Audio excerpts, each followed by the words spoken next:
4 भाइयों के बाद में जन्मी थी अपने पिताजी के यहाँ। ब्राह्मण कुल में जन्म हुआ था और उनकी कुल देवी के आशीर्वाद से जन्म हुआ था। इनके पिताजी को कोई संतान नहीं थी, कुल देवी से संतान मांगने के लिए गए और ये भाव रखा कि अगर संतान नहीं हुई तो मैं अपना शीश बलि के रूप में चढ़ा दूंगा देवी के आगे। तो बीच रास्ते में ही देवी प्रकट हो गई और देवी ने प्रकट होकर के कही, जाओ 4 पुत्र होंगे तुमको।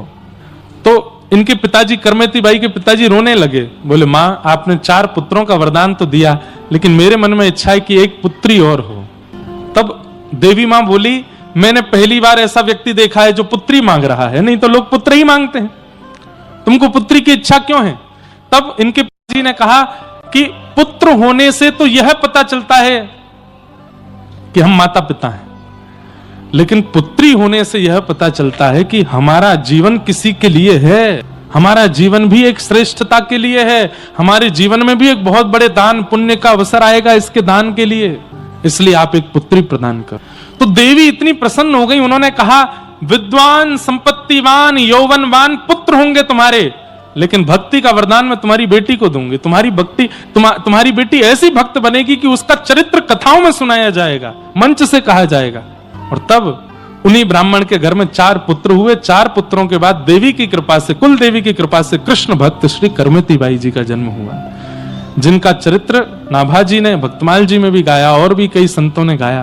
करमेती बाई, इनका विवाह निश्चित हुआ। एक राजघराने के एक अच्छे कुल के बालक से इनका विवाह संपन्न हुआ। तो विवाह जिस दिन होना था उस दिन बारात सामने आई। ये ऊपर अपने कक्ष में खड़े खड़े बारात देख रही थी और तभी इन्होंने मन में विचार किया कि मैंने जन्म किसी का घर बसाने के लिए, अपना घर बसाने के लिए, गृहस्थाश्रम में जाने के लिए नहीं लिया है, मैंने जन्म ठाकुर जी की भक्ति के लिए लिया है और अपनी भक्ति के द्वारा असंख्य भक्तों को भक्ति का मार्ग दिखाने के लिए लिया है। लेकिन माता पिता जबरदस्ती मेरा ब्याह कर रहे हैं, क्या करूं?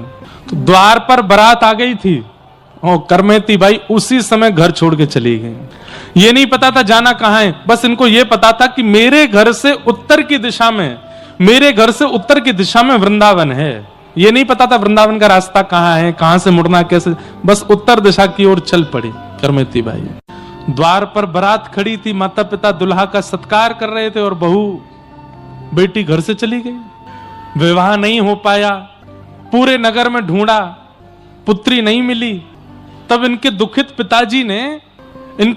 पिताजी ने नगर के राजा को कहा कि मेरी बेटी घर छोड़ के चली गई है, मेरे पास तो सैन्य बल नहीं है, आप मेरी बेटी को ढूंढवाइए, कहां है वो?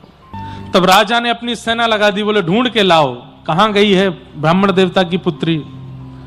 तो सेना दौड़ी, चप्पा चप्पा ढूंढने लगी, कहां है, कहां है। आजकल के बच्चे इन्फ्लुएंस मत होना करमेती बाई से, ये भी तो घर छोड़ के गई थी, पर घर छोड़ के कितनी परम पवित्र भक्ति के लिए गई, आगे सुनिएगा। करमेती बाई को पता चल गया कि राजा की सेना मुझको ढूंढ रही है, कहां छिपूं, ये तो चप्पा चप्पा छान रहे हैं। तभी इन्होंने देखा कि एक रेगिस्तान में ऊंट पड़ा है मरा हुआ, और गीदड़ आदि उस ऊंट को भीतर से खा गए, बाहर का कंकाल बस पड़ा है। अरे उस ऊंट के पास जाना बहुत दूर की बात है, किलोमीटरों दूर तक उसकी दुर्गंध आ रही थी, इतनी दुर्गंध आ रही थी। करमेती बाई दौड़ करके गई और उस ऊंट के कंकाल के भीतर जाके छिप गई। आप कहोगे महाराज जी 10-15-20 मिनट छिपी होंगी ताकि सेना चली जाए तो ये निकल के बाहर भाग जाएं। 3 दिन तक उसके अंदर छिपी रही।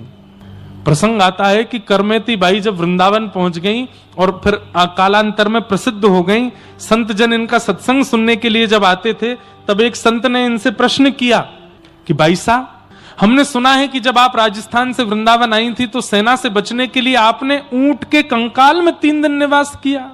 करमेती बाई बोली हाँ। तो फिर उन्होंने कहा क्षमा कीजिएगा, बुरा मत मानिएगा, पर कोई जानवर मर जाता है तो उसके शरीर की दुर्गंध इतनी विष के समान होती है कि उसको एक बार कोई ले लेता है तो उस व्यक्ति का सिर दर्द करने लगता है।